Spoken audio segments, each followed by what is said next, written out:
বঙ্গবন্ধু শেখ মুজিবুর রহমান এই সম্মান দিয়েছে, বাংলাদেশে আর কোনো দল ক্ষমতাকে সম্মান দিতে পারে না, ঠিক কিনা? বিশেষ করে আমরা যারা সরকারি মাদ্রাসা আছি, একসময় আমাদের এখানে ভোট ছিল না, মাদ্রাসা ভোট ছিল না।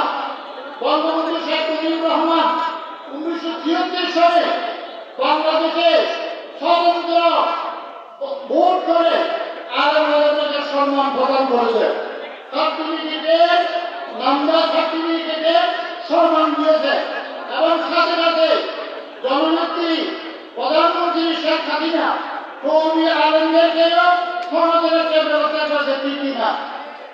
বঙ্গবন্ধু শেখ মুজিবুর রহমান 1975 সালে ইসলামিক ফাউন্ডেশন গঠন করেছে, যার মাধ্যমে আজকে বাংলাদেশে হাজার হাজার আলেম ওলামারা এই ইসলামিক ফাউন্ডেশনের সাথে ধরে রুজি একটা ব্যবস্থা করেছে, ঠিক কিনা?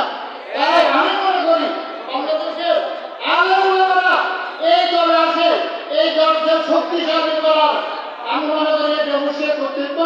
সাথে সাথে ধন্যবাদ জ্ঞাপন করছি আমাদের এই আজকের সভাপতি সাহেব, নির্বাহী সভাপতি সাহেব, ওনাদের নেতৃত্বে বাংলাদেশে আবার একটি গঠনমূলক কাজকর্ম করবে এবং শক্তিশালী হবে। আসসালামু আলাইকুম ওয়া রাহমাতুল্লাহ।